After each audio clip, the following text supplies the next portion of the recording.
जय हिंद दोस्तों, कैसे हैं आप सब।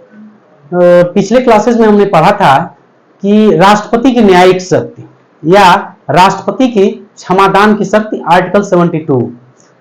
इस क्लास में हम पढ़ने जा रहे हैं राष्ट्रपति की विवेकाधीन शक्तियां, ठीक है, या राष्ट्रपति की स्व-विवेकाधिकार।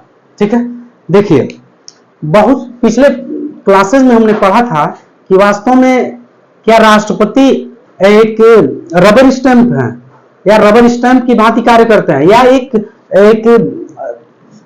काठ की गुड़िया है जिसको जिस हिसाब से मंत्रिपरिषद चाहे उस हिसाब से राष्ट्रपति को घुमा सकता है। तो ऐसा नहीं है, जबकि ऐसा हमने मान लिया था 42वें संविधान संशोधन के द्वारा। 42वां संविधान संशोधन ये कहता है कि राष्ट्रपति मंत्रिपरिषद एवं मंत्रियों की सलाह को मानने के लिए क्या है, बाध्य है। ठीक है, लेकिन वहीं ये 42वां संविधान संशोधन ये डिसाइड करता है कि राष्ट्रपति क्या है, इसके माध्यम से हमें ये पता चलता है कि राष्ट्रपति काठ की गुड़िया है जिसको मंत्रिपरिषद जिस हिसाब से चाहे उस हिसाब से क्या कर सकती है, घुमा सकती है। लेकिन ऐसा नहीं है, राष्ट्रपति के पास कुछ विवेकाधीन शक्तियां भी होती हैं, कुछ ऐसे कार्य होते हैं जिसको राष्ट्रपति अपने विवेक से करता है। ठीक है, जैसे कि मान लीजिए यदि लोकसभा में किसी भी दल को यदि लोकसभा में किसी भी दल को स्पष्ट बहुमत न प्राप्त होता है, मान लीजिए प्रधानमंत्री मोदी जी हैं, यदि लोकसभा में उनको स्पष्ट रूप से बहुमत नहीं प्राप्त होता है तो उस कंडीशन में क्या होते हैं, राष्ट्रपति अपने स्वविवेक से प्रधानमंत्री की नियुक्ति कर सकता है। राष्ट्रपति मान लीजिए 273 या 273 सीट 543 सीट है, उसके हिसाब से आधा प्लस 1, ठीक है, तो 273 सीटों की आवश्यकता होती है संपूर्ण बहुमत की सरकार पूर्ण बहुमत की सरकार बनाने के लिए। उससे कम पाए तो कई सारे पार्टियां होंगी, ठीक है, इसमें कोई भी पार्टी पूर्ण बहुमत की सरकार नहीं बना पाएगी।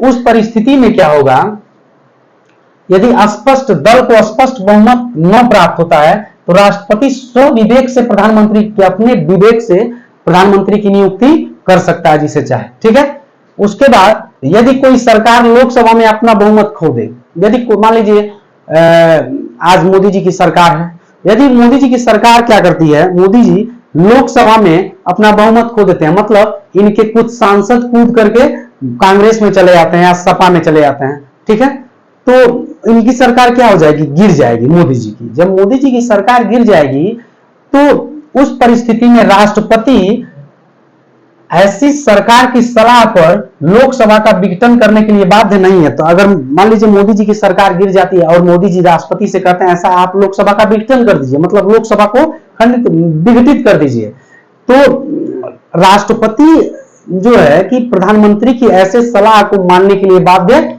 नहीं है। ठीक है, तीसरा है ये उनका विवेकाधीन शक्तियां हैं। ठीक है, इस पे क्वेश्चन बनता है कि निम्न में से बताइए कौन राष्ट्रपति की विवेकाधीन शक्तियां हैं, और इसी में से कोई एक ऑप्शन डाल देगा, उसमें आप कंफ्यूज हो जाएंगे। फिर इसके बाद क्वेश्चन गया, मंत्रिपरिषद के किसी भी सलाह को एक बार पुनर्विचार के लिए भेज सकते हैं। राष्ट्रपति जो होते हैं मंत्रिपरिषद के किसी भी सलाह को क्या कर सकते हैं, एक बार पुनर्विचार के लिए भेज सकते हैं। हालांकि पुनर्विचार के लिए भेजने के बाद अगर पूरा उसको मंत्रिपरिषद वापस करता है तो इनको उस पर अपना अनुमति देना अनिवार्य होगा, बाध्यकारी होगा। ठीक है, चौथा ये कहता है गैर धन विधेयक को सदन के पास पुनर्विचार के लिए वापस भेज सकते हैं। जो राष्ट्रपति होते हैं धन विधेयक को छोड़ करके बाकी सारे विधेयक को पुनर्विचार के लिए राष्ट्रपति के पास क्या कर सकते हैं, संसद के पास वापस भेज सकते हैं। कौन भेज सकते हैं, राष्ट्रपति भेज सकते हैं। ठीक है,